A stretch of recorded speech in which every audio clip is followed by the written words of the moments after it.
जिस पल अहाना ने सच्चाई का पर्दा उठाया, उसी पल ठाकुर हवेली की दीवारें जैसे हिल गईं, क्योंकि ये सिर्फ किसी पुजारन की पोल खुलने की कहानी नहीं थी, बल्कि उन भरोसों के टूटने की आवाज़ थी जो बरसों से पूजे जा रहे थे। अहाना ने पोल्टू और पिशिमुनी को उस खतरनाक साजिश से बचा लिया था, जिसे पुजारिन ने इतने शातिर ढंग से रचा था कि किसी ने कभी सोचा भी नहीं था कि आस्था की आड़ में इतना बड़ा अपराध पल रहा है। बड़े घर की छोटी बहू की ये कहानी अब उस मोड़ पर आ चुकी थी जहां रिश्ते और धोखा आमने सामने खड़े थे और अहाना एक ढाल बनकर सबके सामने खड़ी थी। जब प्रोजेक्टर पर पुजारिन की असली सच्चाई सामने आई थी, तब पूरे ठाकुर परिवार के पैरों तले जमीन खिसक गई थी। लेकिन असली तूफान तो अब उठने वाला था, क्योंकि पुजारिन, जिसका असली नाम नंदिनी रॉय था, वो हार मानने वालों में से नहीं थी। जैसे ही हॉल में पुलिस के सायरन की आवाज़ गूंजी, उसके चेहरे पर गुस्से और नफरत का ऐसा रंग उभरा जिसने सबको सिहरा दिया। उसे समझ आ गया था कि उसका खेल खत्म होने वाला है, लेकिन भागने से पहले वो आखिरी और सबसे खतरनाक वार करना चाहती थी। वो जानती थी कि इस वक्त पिशिमुनी और पोल्टू गहरे सदमे में हैं और यही उनकी सबसे बड़ी कमजोरी है। इसी का फायदा उठाकर वो अपनी जान बचाना चाहती थी। देखते ही देखते रिसेप्शन का शांत माहौल एक जंग के मैदान में बदल गया। पिशिमुनी, जो कुछ देर पहले तक पुजारिन के गुणगान कर रही थी, अब कांपते हाथों से सोफे पर बैठ गईं और पोल्टू जैसे सुन्न पड़ गया। उसे यकीन ही नहीं हो रहा था कि जिस औरत के लिए उसने सब कुछ दांव पर लगा दिया, वो एक पेशेवर अपराधी निकली। तभी एक पल में पुजारिन ने अपनी कमर में छिपा हुआ छोटा लेकिन घातक चाकू निकाला और बिजली की रफ्तार से पिशिमुनी की गर्दन पर रख दिया। पूरे हॉल में चीख पुकार मच गई। डर, गुस्सा और बेबसी हवा में तैरने लगी। अहाना, जो अब तक शांत खड़ी सब कुछ देख रही थी, उसकी आंखों में अचानक आग जल उठी। पुजारिन चीखकर धमकी देती है कि अगर किसी ने एक भी कदम आगे बढ़ाया या पुलिस को अंदर आने दिया तो वो पिशिमुनी का गला काट देगी। ठाकुर जी हाथ जोड़कर गिड़गिड़ाने लगते हैं, बहन को छोड़ देने की विनती करते हैं। पैसे, गहने, इज्जत सब देने को तैयार हो जाते हैं। लेकिन पुजारिन को अब सिर्फ पैसा नहीं चाहिए था, उसे अपनी आज़ादी चाहिए थी। वो पोल्टू को हुक्म देती है कि तुरंत गाड़ी की चाबियां लाए और उसे पीछे के रास्ते से बाहर निकाल दे। घबराया हुआ पोल्टू जैसे ही भागने लगता है, अहाना उसे रोक लेती है, क्योंकि वो जानती थी कि अगर आज पुजारिन बचकर निकल गई तो वो फिर लौटेगी और अगली बार कोई नहीं बचेगा। अहाना अपनी सूझबूझ से हालात को संभालने का फैसला करती है और पुजारिन से बातचीत शुरू करती है। वो जानबूझकर उसे उलझाती है, शब्दों से उसका ध्यान भटकाती है, धीरे धीरे उसकी तरफ कदम बढ़ाती है और कहती है कि नंदिनी, तुम भाग नहीं पाओगी।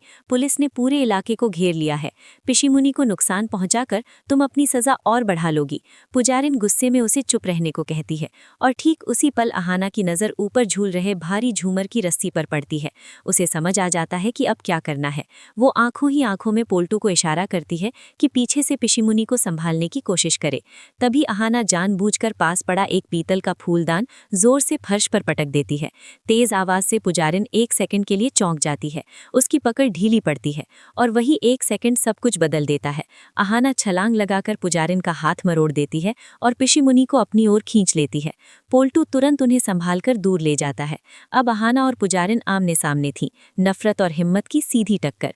पुजारिन चाकू से हमला करती है, लेकिन अहाना अपनी मार्शल आर्ट्स की ट्रेनिंग का इस्तेमाल करते हुए उसे जमीन पर पटक देती है। उसी पल पुलिस अंदर घुस आती है और चारों तरफ से पुजारिन को घेर लेती है। वो भागने की कोशिश करती है, गिरती है, संभलती है, लेकिन इस बार कानून उसके गिरेबान तक पहुंच चुका था। इंस्पेक्टर उसे हथकड़ी लगाकर घसीटते हुए ले जाते हैं।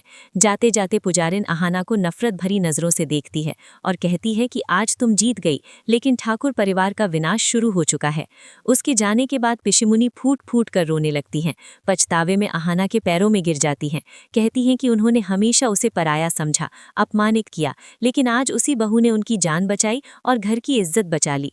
पोल्टू भी नजरें नहीं मिला पाता, अपनी मूर्खता पर शर्मिंदा होता है। अहाना उन्हें उठाती है और बड़े सादे लेकिन मजबूत शब्दों में कहती है कि उसने जो किया वो एक बहू का नहीं, एक इंसान का फर्ज था। ठाकुर जी अहाना के सिर पर हाथ रखकर घोषणा करते हैं कि आज से इस घर की जिम्मेदारी उसी के हाथों में होगी। लगता है जैसे सब कुछ ठीक हो गया हो, लेकिन असली कहानी अभी बाकी थी। जेल ले जाते वक्त पुलिस की गाड़ी का एक्सीडेंट हो जाता है और पुजारिन फरार हो जाती है। ये खबर अहाना के लिए खतरे की घंटी बन जाती है। वो समझ जाती है कि अब ये सिर्फ बदले की लड़ाई है। वो बिना किसी को डराए घर की सुरक्षा बढ़ाती है, लेकिन उसे अंदाजा नहीं होता कि पुजारिन घर के अंदर पहले से ही अपना एक मोहरा छोड़ चुकी है। रात के सन्नाटे में पिशीमुनी के कमरे से चीख सुनाई देती है।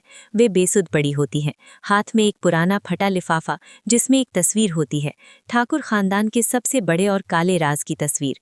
ठाकुर जी का वो बड़ा भाई जिसे सालों पहले मरा हुआ घोषित कर दिया गया था, लेकिन तस्वीर में वो जेल की सलाखों के पीछे जिंदा नजर आता है। तभी दीवारों पर खून से लिखा संदेश उभरता है, मैं वापस आ गई हूँ। अहाना समझ जाती है कि दुश्मन बाहर नहीं, घर के अंदर है।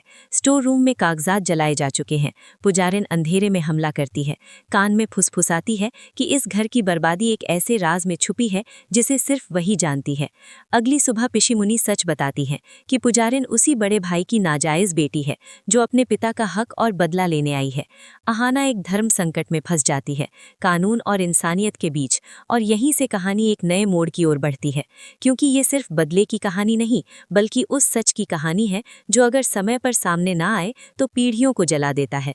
और यही इस कहानी का सबसे बड़ा संदेश है कि सच चाहे जितना कड़वा हो, उसे दबाने से नहीं, स्वीकार करने से ही मुक्ति मिलती है, क्योंकि जो आग सच से नहीं बुझती वो एक दिन सब कुछ जला देती है।